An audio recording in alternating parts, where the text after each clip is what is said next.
Bonjour, bonjour. Nous continuons notre série sur les élections présidentielles et législatives du 7 février 2021 en Équateur. Et nous vous invitons d'emblée à contribuer au financement participatif que nous avons mis en place pour que les deux rives puissent se déplacer en Équateur et vous offrir un autre point de vue sur ces élections, des reportages sur la situation politique de ce pays andin. Nous remettrons bien évidemment à l'écran et dans les commentaires les liens pour que vous puissiez collaborer à ce projet et avoir un autre point de vue si nécessaire pour vous forger votre propre opinion.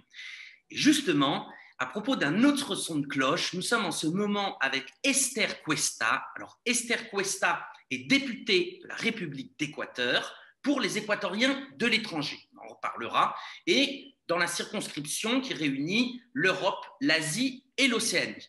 Elle est aussi présidente de la Commission de Relations internationales de l'Assemblée nationale de l'Équateur et elle a occupé, entre autres, au sein de l'État lors de la Révolution citoyenne sous la présidence de Rafael Correa, le poste de vice-ministre des Affaires étrangères en charge de la mobilité humaine. Alors la mobilité humaine, c'était les flux migratoires et ce que les Équatoriens ou la Révolution citoyenne appelait la citoyenneté universelle. Elle est aussi docteure en littérature de l'université du Massachusetts. Encore une fois, que du beau monde sur les deux rives. Et puis en plus, c'est quelqu'un que j'aime beaucoup, mais ça peut-être que vous vous en fichez. Toujours est-il que nous sommes donc avec Esther Cuesta. Esther, bonjour. On te souhaite une très bonne année pleine de succès personnels et électoraux. Gracias, Román. Un gusto estar contigo y compartir con nuestros amigos franceses y amigos ecuatorianos en Europa, francófonos, y hablar contigo sobre lo que está pasando en el Ecuador. Esther, et donc tu as été élue en 2017 sous les couleurs de la Révolution citoyenne. Tu te représentes le 7 février prochain sous les couleurs de la Révolution citoyenne, donc sur une liste qui reprend les projets politiques de la Révolution citoyenne de Rafael Correa. Et je crois que ça mérite d'être noté puisque de nombreux députés qui ont été élus en 2016 ont rejoint Lénine Moreno dans son entreprise de restauration néolibérale. Ma première question, Esther, elle va être brute, elle va être franche et elle va être très simple. Pourquoi n'as-tu pas trahi? Bueno, esa respuesta es muy simple. Por los principios que tenemos, Román. Los principios, los valores, la coherencia política. Y eso no se aprende en la universidad. Eso se aprende en la vida. Y algo también importante. A mí me votaron los migrantes en Europa para seguir un proyecto político progresista, un proyecto político que tenga como prioridad la vida de los ciudadanos. Y ese mandato popular tenemos que cumplirlos en estos 4 años de mandato en la Asamblea Nacional. Y por eso también vamos a la reelección para seguir cumpliendo nuestro proyecto político. Decirte que algo sumamente duro fue tenerlo, como tú decías, esa bancada fracturada de gente que se vendió por corrupción, por un plato de lentejas, por poner sus parientes en cargos públicos, lo cual es prohibido por la Constitución. Ver que mucha gente lamentablemente entra en política para servirse de la política y no para servir a la gente, no para cambiar la sociedad, para mejorar la sociedad. Y para eso estamos en política, para dejar un Ecuador mejor al que encontramos nosotros, un Ecuador más justo, más equitativo para nuestros hijos, para los niños y las futuras generaciones del Ecuador. Le 7 février, donc, tu es de nouveau candidate à l'Assemblée nationale. Quel est l'objectif au niveau législatif? Quels sont les projets des candidats de la Révolution citoyenne à l'Assemblée nationale? Los candidatos para esta nueva Asamblea de la Esperanza es volver a la institucionalidad de un parlamento, Román. Los principales objetivos, las principales funciones de un parlamento son 2, básicamente. El primero, legislar, y el segundo, fiscalizar.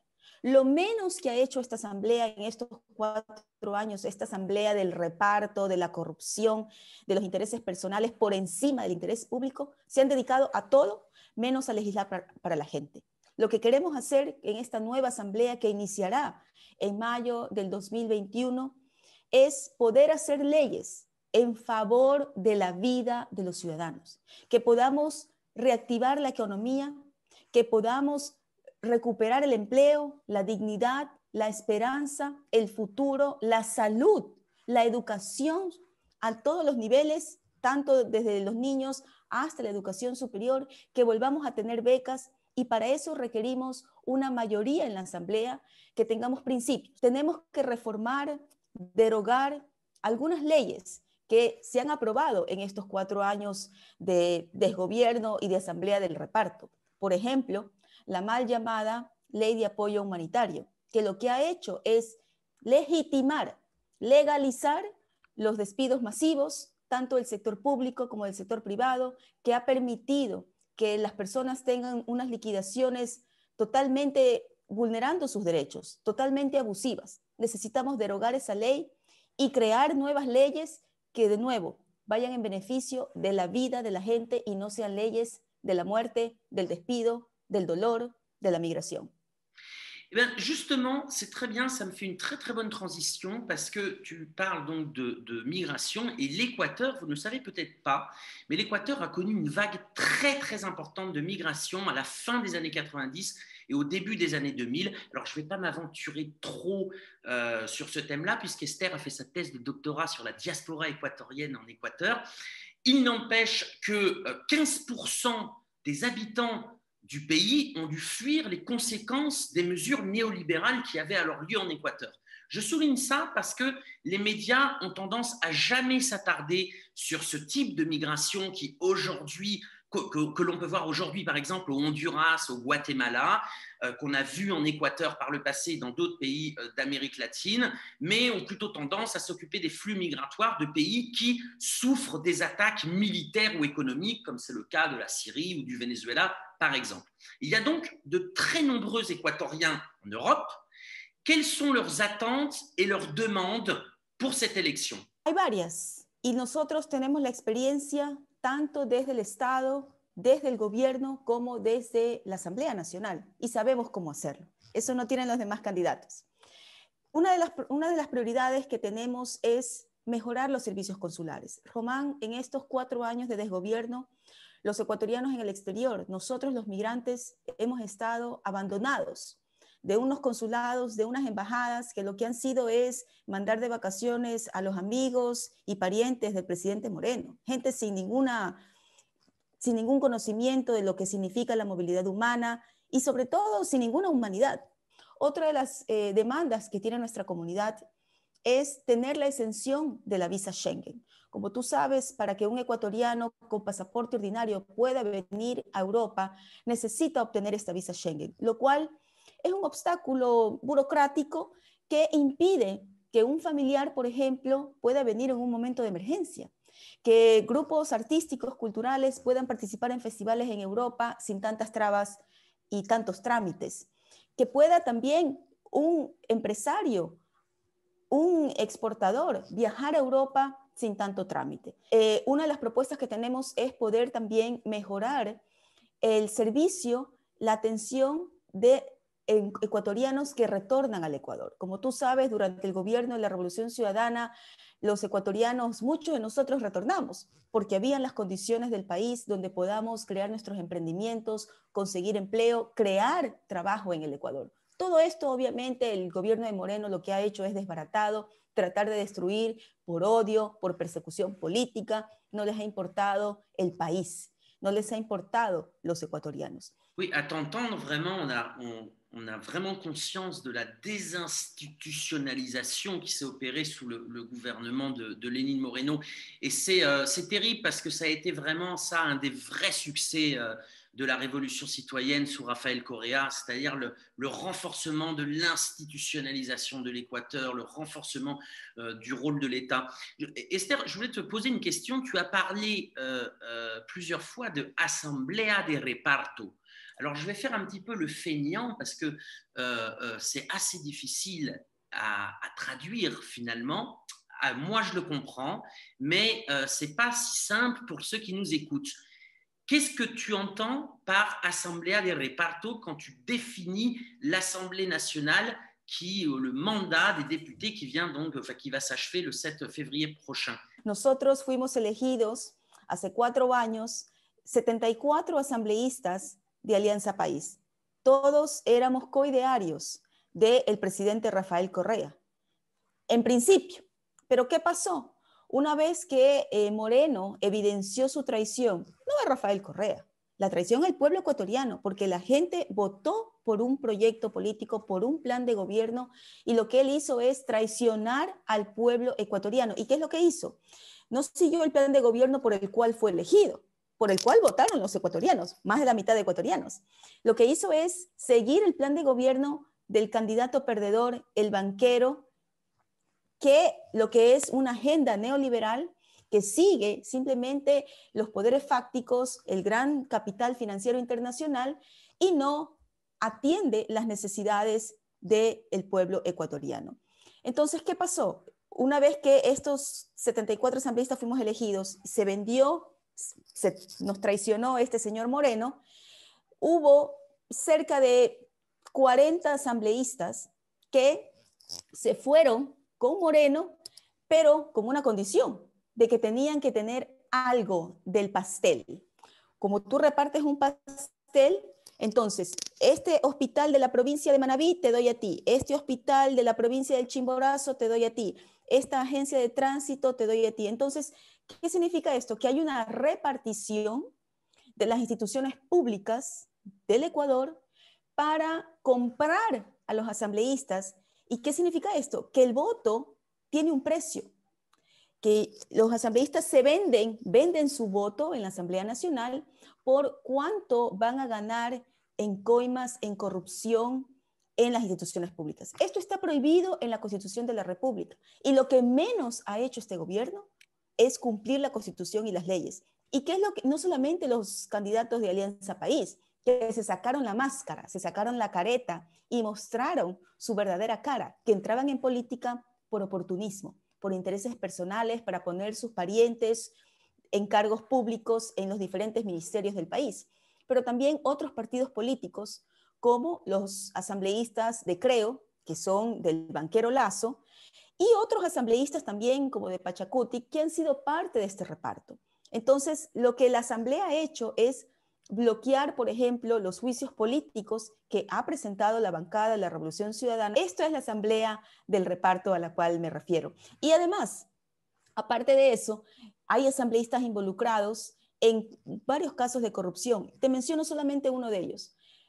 Cerca de 40 asambleístas obtuvieron carnets de discapacidad para obtener, de manera fraudulenta, para obtener beneficios en importación de autos de lujo. Es decir, usan el sistema haciendo fraude, y eso es corrupción, para obtener beneficios personales. Eso también es parte del reparto. ¿Y dónde está la Fiscalía? La Fiscalía tampoco hace ninguna investigación. Y debo decirte, Román, que ninguno de los asambleístas de la Revolución Ciudadana, los 30 asambleístas que hemos mantenido nuestra coherencia política y estamos en el lado correcto de la historia, estamos involucrados en ningún caso de corrupción. Ben justement, tu dis où est la justice? Où est la justice? Ben la justice est fort occupée en Équateur. Nous avons déjà souligné dans une précédente vidéo, on mettra le lien, et vraiment je vous invite à aller la consulter, les persécutions politiques et judiciaires, le fameux lawfare, auxquels ont été soumis de nombreux dirigeants de la Révolution citoyenne, Rafael Correa évidemment en premier. L'inscription d'Andrés Araúz comme candidat de l'Espérance, comme candidat de la Révolution citoyenne, a été un véritable chemin de croix. C'est-à-dire, alors que déjà dans les sondages, on voyait qu'il était soutenu par une majorité des électeurs, ça a été une guerre permanente d'1 an pour pouvoir inscrire cette candidature formellement et pouvoir disputer la présidentielle le 7 février prochain. ¿Cómo cette persecución s'est-elle exprimée pour le reste des candidats? Bueno, la persecución política y los continuos intentos de proscripción política ha sido todo muy sistemático. Nada es casual, todo ha tenido un plan que se ha venido ejecutando de manera muy organizada, muy estructurada.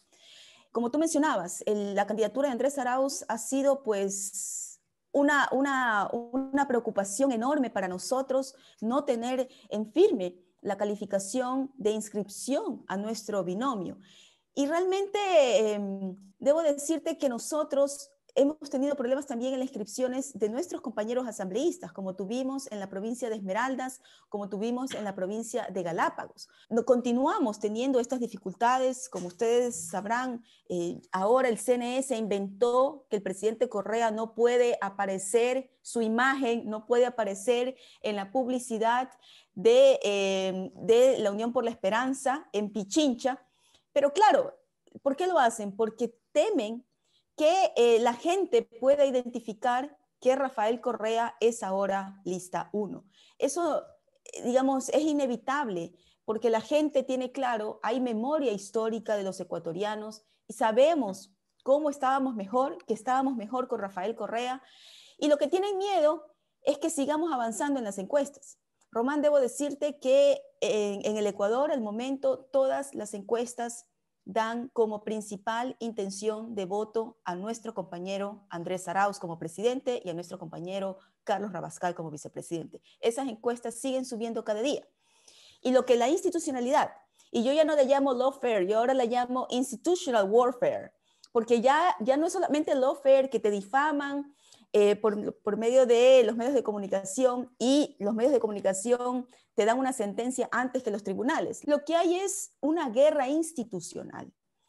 Y esta guerra institucional es desde las diferentes funciones del Estado ecuatoriano. En el caso ecuatoriano muy preciso, desde el Consejo Nacional Electoral, desde la Contraloría, desde la misma Procuraduría, desde la Asamblea, porque la Asamblea lo que menos hace es fiscalizar las acciones del gobierno, lo que menos hace es fiscalizar las acciones propias de los propios asambleístas que se encuentran. Entonces es todo un aparataje para impedir que las fuerzas progresistas del Ecuador retomen nuevamente las riendas del Ecuador. Pero los ecuatorianos saben que Andrés Arauz y Carlos Rabascal es la única opción que tiene el Ecuador para reactivar su economía, para volver a un país donde se priorice la vida, la educación, la salud, la infraestructura, y podamos nuevamente reconstruir nuestra patria, que tanto han destrozado en estos 4 años de desgobierno. Esther, comme députée équatorienne donc pour l'Europe, entre autres, comment juges-tu la réaction des pays européens face à la situation justement de lawfare institutionnel qui existe dans ton pays? Nosotros hemos tenido mucha solidaridad por parte de grupos, asociaciones, partidos políticos, amigos de la situación del Ecuador. Obviamente esto habría que elevar siempre a un más alto nivel gubernamental. En países donde tenemos gobiernos progresistas en Europa hemos tenido una mayor solidaridad, pero sobre todo es importante que los medios de comunicación, y aquí te felicito, Román, que los medios de comunicación difundan lo que está pasando en Ecuador. Siempre vemos las noticias, ¿no? Cuando salen noticias internacionales, hay un tinte ideológico, ¿no? Cuando quieren hablar de problemas, quieren meter siempre a Venezuela, pero las cosas positivas que han pasado en Venezuela, de eso no se habla. Entonces, sí necesitamos mejores medios de comunicación, digitales, alternativos, que puedan dar este otro lado de la historia presente de América Latina y del Ecuador. Alors, des meilleurs médias de communication, je ne sais pas, on essaye en tout cas, mais évidemment, essayer d'offrir, comme tu dis, l'autre son de cloche pour que les gens puissent se faire leur propre opinion en comparant évidemment différentes sources d'informations. Alors moi qui ne suis pas candidat à l'Assemblée nationale de l'Équateur ni de France, et je peux remarquer en tout cas que ni l'Union européenne ni les pays, enfin les gouvernements, la grande majorité des gouvernements européens n'ont dit quoi que ce soit sur les persécutions politiques et judiciaires contre les candidats d'un point de vue politique en Équateur, trop préoccupés pour attaquer d'autres pays de la région, mais ça, c'est un autre sujet qu'on traitera évidemment dans d'autres vidéos. Esther, je te remercie énormément pour cette interview. Gracias, Román. Solamente quiero decir un proyecto más de nuestras propuestas de trabajo para nuestros ecuatorianos en Europa, que tiene que ver con los núcleos de la Casa de la Cultura Ecuatoriana. Algo que tiene Francia con la Alianza Francesa, que tiene Italia con la Dante Alighieri, que tiene Alemania con el Instituto Goethe, que tiene México con el Instituto Cultural de México, y algo que es un pedido de nuestros ecuatorianos en Europa y en Francia también, de poder tener un espacio cultural para poder difundir, promover nuestra identidad nacional y nuestra diversidad cultural, que nuestros niños puedan aprender español, tengan cursos de español, de teatro, de pintura, que aprendan los juegos infantiles ecuatorianos y podamos mantener nuestra identidad. Sabemos que la identidad es algo que está en constante movimiento, pero necesitamos que esa identidad que está cambiando continuamente pueda también ser transmitida a los niños ecuatorianos que nacen y crecen en Europa. No quería dejar esta entrevista sin contarte esta propuesta cultural de nosotros los asambleístas de la Revolución Ciudadana de UNES. Si, et en plus, ça donnera aussi à faire connaître cette culture, cette diversité culturelle très riche qui existe en Équateur, dans tous les pays européens. L'Équateur est encore trop méconnu, je pense. C'est un pays fantastique dans lequel j'ai eu la chance de vivre plusieurs années. Et effectivement, ce projet non seulement bénéficierait aux Équatoriens qui vivent en Europe, mais je suis sûr aussi aux Européens qui veulent savoir, qui veulent connaître, qui veulent se rapprocher des différentes cultures qui existent en Équateur. Esther, merci beaucoup, c'est passionnant. J'espère qu'on aura l'occasion dans d'autres opportunités de reparler, de refaire une analyse. Gracias a ti. Hasta pronto. Et évidemment, pour vous qui nous suivez, nous faisons jusqu'au 7 février donc des programmes d'analyse, d'interviews exclusives, donc spéciales élections en Équateur.